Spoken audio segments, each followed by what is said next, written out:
Welcome to Raj 360 degrees Telugu. ఈరోజు మన topic Ramakrishna beach. Ramakrishna బీచ్ని ఆర్కే బీచ్ అని కూడా పిలుస్తారు. అసలు రామకృష్ణ అనే పేరు ఎలా వచ్చిందో ఒకసారి చూద్దాం. బీచ్కు సమీపంలో ఉన్న రామకృష్ణ మిషన్ ఆశ్రమం కారణంగా ఆర్కే బీచ్కు ఆ పేరు వచ్చింది.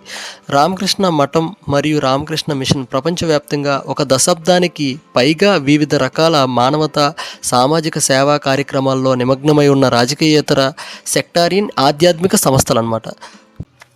పరిత్యాగం మరియు సేవ యొక్క ఆదర్శాల నుండి ప్రేరణ పొంది మఠం మరియు మిషన్ యొక్క సన్యాసులు మరియు సామాన్య భక్తులు లక్షలాది మంది పురుషులు, మహిళలు మరియు పిల్లలు కుల, మత, జాతి విభేదాలు లేకుండా సేవ చేస్తున్నారు. ఎందుకంటే వారు తమలోని సజీవ దేవుణ్ణి చూస్తుంటారు. ఆధునిక యుగం యొక్క ప్రవక్తగా పరిగణించబడే బెంగాల్కు చెందిన 19వ శతాబ్దపు గొప్ప సాధువు శ్రీ రామకృష్ణ మరియు శ్రీరామకృష్ణ ప్రధాన శిష్యుడు స్వామి వివేకానంద ద్వారా ఈ సంస్థలు ఉనికిలోకి వచ్చాయి.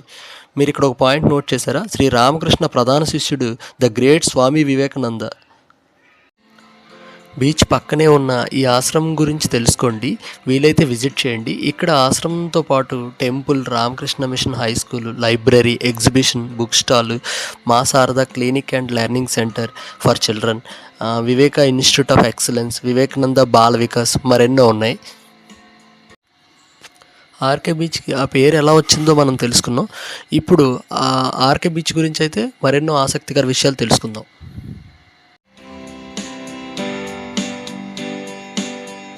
ఆర్కే బీచ్ అని కూడా పిలువబడే రామకృష్ణ బీచ్ ఆంధ్రప్రదేశ్లోని విశాఖపట్నంలో బంగాళాఖాతం తూర్పు తీరంలో ఉంది.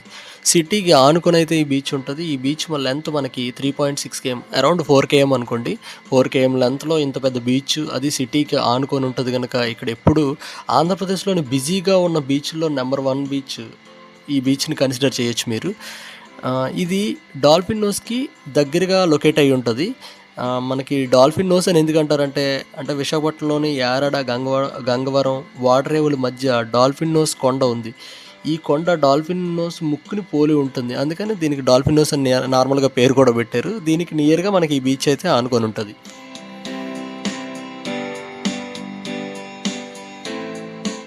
నిర్మలమైన నీరు, చల్లని వాతావరణంతో బీచ్ గ్రామీణ ప్రాంతాల యొక్క అద్భుతమైన వీక్షణను అయితే అందిస్తుంది.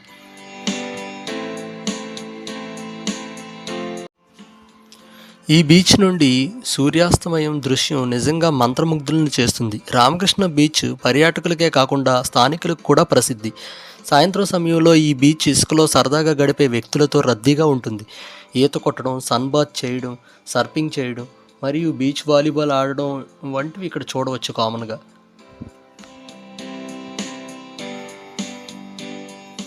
బీచ్ ఇసుకలో ఒంటెల సవారీని కూడా ఆనందించవచ్చు.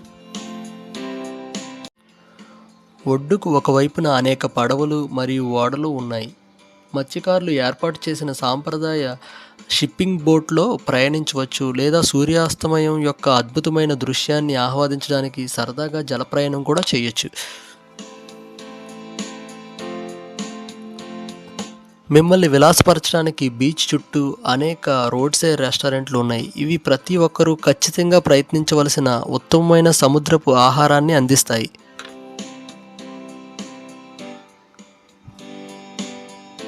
మరియు బీచ్ పక్కనే అనేక ఇతర తినుబండరాలు కూడా ఉంటాయి.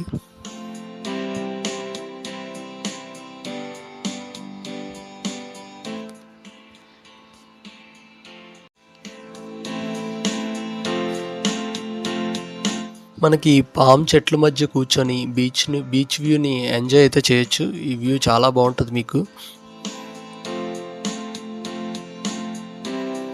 మనకి అలాగే ఐఎన్ఎస్ కురిసర సబ్మెరీన్ మ్యూజియం అయితే ఇక్కడ అందుబాటులో ఉంటుంది. ఇది బీచ్కి ఆనుకొనే ఉంటుంది. ఇది కూడా మీరు లోపలికి వెళ్ళి మరిన్ని విషయాలు తెలుసుకోవచ్చు.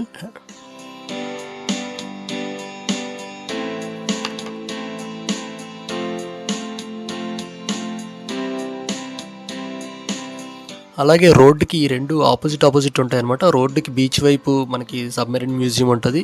ఆపోజిట్లో TU-142 ఎయిర్ క్రాఫ్ట్ మ్యూజియం అనమాట. దీని లోపల కూడా ఎంట్రన్స్ టికెట్ అట్టి ఉంటాయి. లోపలికి వెళ్ళి మరిన్ని విషయాలు తెలుసుకోవచ్చు.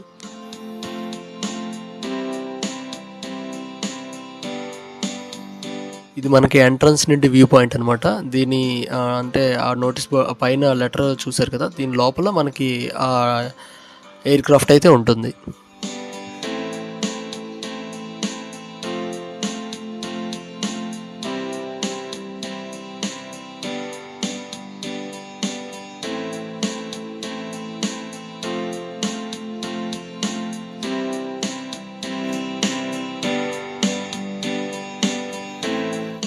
మీరు ఈ పామ్ చెట్లను గమనించినట్టయితే ఇవి ఇంతకుముందు ఉండేవి కాదు. తర్వాత జీవీఎంసీ వాళ్ళు వీటిని అంటే ఎవ్రీ హాఫ్ కిలోమీటర్కి ఇలా బీచ్ పక్కనే అంటే మనకు ఫెసిలిటేట్ చేశారు. దానివల్ల ఆ వ్యూ పాయింట్లో కూర్చొని బాగా ఎంజాయ్ చేయొచ్చు. మీకు ఆ దూరంగా కనిపించేదే లైట్ హౌస్. మనం కొంచెం దగ్గరగా అయితే వెళ్దాం తర్వాత.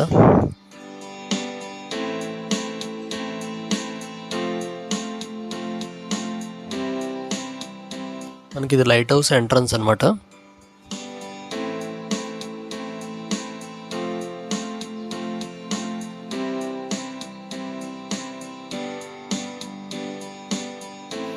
లైట్ హౌస్ కూడా సేమ్ ఈ 4 km బీచ్ డిస్టెన్స్లోనే ఇవన్నీ ఫెసిలిటీస్ ఉంటాయి. ఇవి కూడా మీరు ఎంజాయ్ చేయొచ్చు.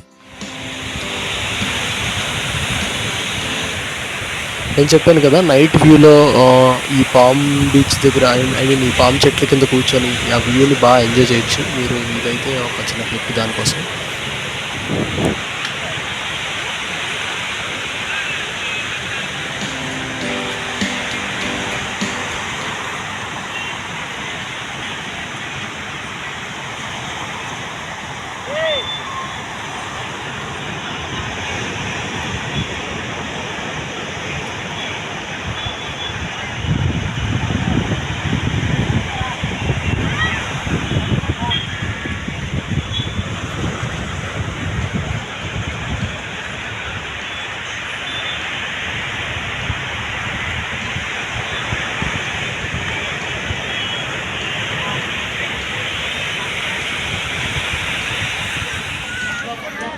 అలాగే మనకి పక్కనే ఎగ్జిబిషన్స్ అయితే చాలానే ఉన్నాయి. ఫిష్ టనల్ ఎగ్జిబిషన్ ఒకటి, ఆ పక్కన వేరు వేరు exhibitions.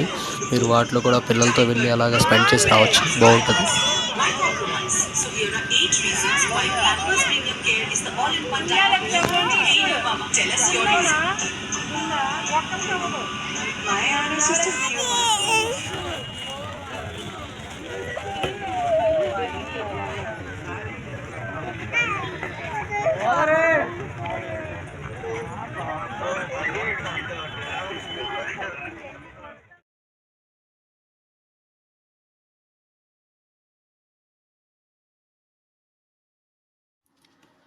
Thank you for watching. Please subscribe my channel for more videos. Thank you.